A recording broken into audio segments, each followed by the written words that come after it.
Hello students, how are you all? Hope you are all well at your home.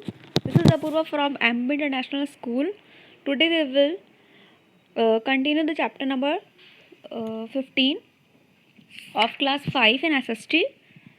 As you all know that we have read the chapter number 15 till the topic Jallianwala Bagh Massacre. Okay, so today we will continue this chapter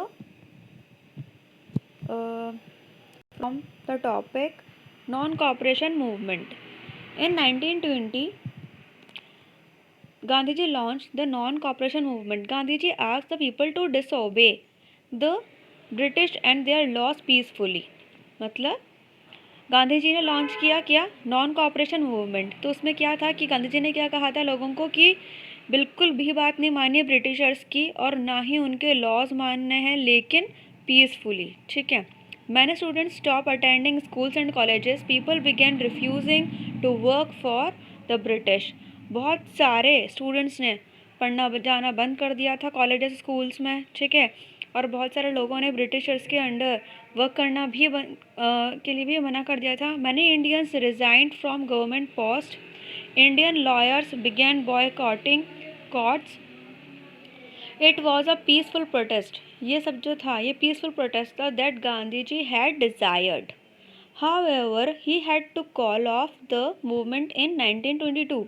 उसके बाद जब 1922 में after some people set fire to a police station, ठीक है, इन चौरी चौरा जो कहाँ पर है उत्तर प्रदेश में, किलिंग 22 पुलिसमैन और shocked by the incident, Gandhi ji withdrew the movement. Soon after this, Gandhiji was arrested and sent to jail during this movement.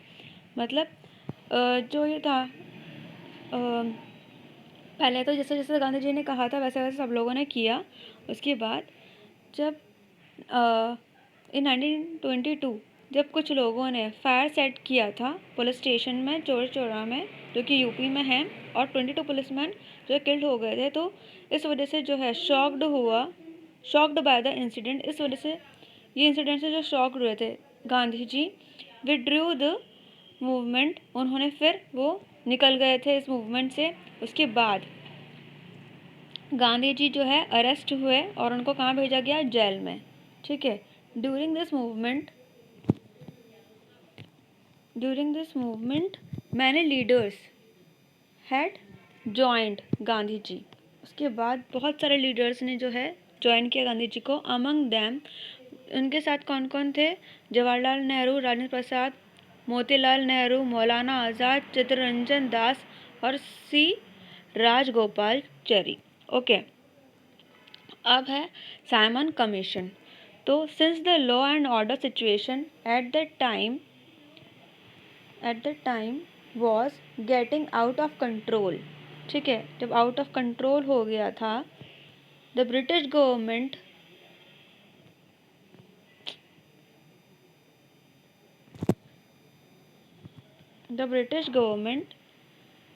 decided to make some changes. It appointed the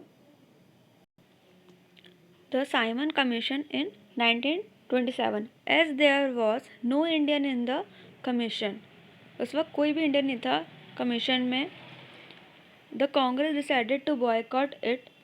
When the commission arrived in India 1928, जब ये commission आया कहाँ, 1928 में पहुँचा India, it was greeted, उसका स्वागत किया with slogan, किसके साथ, लाइक साइमन गो बैक के साथ। ठीक है।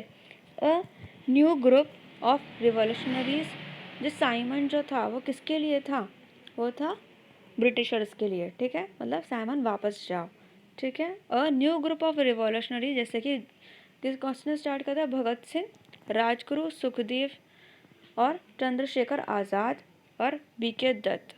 ठीक है, ये लोग आए, एक्टिव हुए इस सेशन के दौरान। ठीक है। अब नेक्स्ट जो था, आपको ये पता है इसी की स्टार्टिंग किसने करी थी इन सब की। तो जो सबसे पहले जो रिवॉल्यूशनरीज जो थे वो कौन थे, औरबिंदो घोष, वीर सावरकर और अजित सिंह। ठीक है, ये थे अर्ली रिवॉल्यूशनरीज। ठीक है, लेकिन आपको बता देती हूँ ये यहाँ पे हमने पढ़ा था, ये क्या थे, अर्ली रिवोल्यूशनरीज थे, ठीक है, जिसमें से कुछ पकड़े गए और कुछ हैंग्ड हो गए, ठीक है, मतलब उनको फांसी से लटका दिया गया। और उसके बाद जो थे दूसरे रिवोल्यूशनरीज जो आए, ठीक है, वो कौन थे, राजगुरु सुखदेव, चंद्रशेखर आज़ाद, बीके दत्त, ठीक है, और भगत सिंह, ठीक है, ये नया ग्रुप बना था। तो आपको भी पता है कि इसमें से भी हैंग्ड हो चुके थे, ठीक है, कौन कौन हुआ था ये आप लोग को पता है, ठीक है। अब है, आप बता दीजिए, भगत सिंह, राजगुरु और सुखदेव, ठीक है, चंद्रशेखर आज़ाद, ठीक है, तो ये सब लोग जो हैं ये भी हैंग्ड हो गए थे, ठीक है। अब जो था वो कौन था, सिविल डिसोबीडियंस मूवमेंट, ठीक है। इन दिसंबर 1929 द कांग्रेस डिमांडेड पूर्ण स्वराज।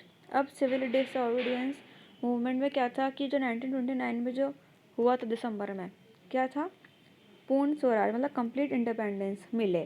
तो from the British government in 1930 the civil disobedience movement began, start हुआ किसके under, the leadership of Gandhi ji. और ये मार्च जो था डांडी से चला, this his march to Dandi, a village in, एक गांव है जो कहाँ पर है, कोस्टल गुजरात में, came to be known as the, और वो किससे जाना गया, डांडी मार्च।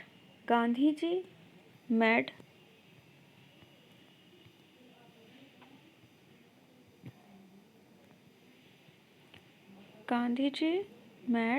salt there and broke the salt law by which Indians were prohibited to make or sell salt. It was a huge success. ये एक बहुत बड़ी सक्सेस थी। इसके बाद जल्दी ही बहुत सारे जो मार्चेस थे वह ऑर्गेनाइज हुए थे all over the India. The British responded by arresting leaders. Britishers ने क्या करा, अरेस्ट करना स्टार्ट किया लीडर्स को, एंड 100 ऑफ पीपल, और हज़ारों जो लोग थे, but eventually they were forced to introduce some reforms in the government. In 1937 elections were held in the provinces in India, जो द कांग्रेस वन, और फिर जो कांग्रेस जीती in most of the provinces and was allowed to take part in government. जो कांग्रेस जीती और most of the provinces and was allowed, ठीक है, और अलाउ किया क्या करना, to take part in the government. However the real power still remained with the British. लेकिन फिर भी जो रियल पावर जो थी वो अभी भी किसके साथ थी, ब्रिटिशर्स के साथ थी, भले ही कांग्रेस जीत गई हो, ठीक है। इसके बाद क्वाइट इंडिया मूवमेंट, ठीक है, इसमें क्या था, 1942 में जो है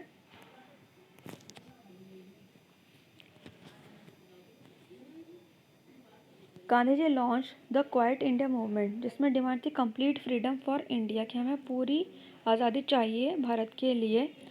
ही asked the people to do or die, करो या मरो, in their attempt to throw the British out of the country.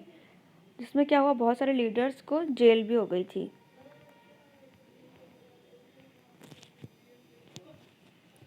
फिर क्या हुआ, रोल ऑफ सुभाष चंद्र बोस, ठीक है। During the same time Subhash Chandra Bose also called Netaji, और इस वक्त क्या हुआ था, सुभाष चंद्र बोस को ये भी नेताजी भी कहा जाता था। Reach the Indian national army और द आज़ाद हिंदू फौज, कहाँ पर, इन साउथ ईस्ट एशिया, ठीक है। इंडियन नेशनल आर्मी आगे बढ़ी और आज़ाद हिंद फौज भी, ठीक है। इट्स बैटल क्राई वॉज जय हिंद। ये लड़ाई किसके लिए थी, से लड़ी थी जय हिंद के लिए, ठीक है। नेताजी का फेमस स्लोगन कौन सा है, give me blood and I will give you freedom, ठीक है, तुम मुझे खून दो मैं तुम्हें आज़ादी दूंगा, ठीक है। यही था इनका फेमस स्लोगन। अब आता है last topic, India wins freedom. अब इंडिया ने कैसे फ्रीडम जीती। The second world war ended in 1945। After the war, इस लड़ाई के बाद, इस युद्ध के बाद क्या था, जो ब्रिटिश गवर्नमेंट एग्रीड हुए छोड़ने के लिए इंडिया को। However Muslim leaders demanded to separate, और जब मुस्लिम लीडर्स जो थे, ठीक है, वो डिमांड करने लगे सेपरेट होने के लिए, सेपरेट स्टेट बनाने के लिए पाकिस्तान को, ठीक है।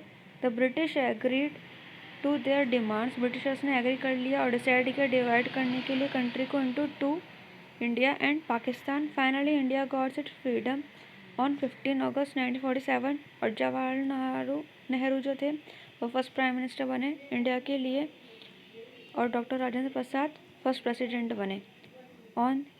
On this historic occasion, Jawaharlal Nehru said, "At the stroke of the midnight hour, when the world sleeps, India will awake to life and freedom." ठीक है, तो ये था हमारा चैप्टर, ठीक है।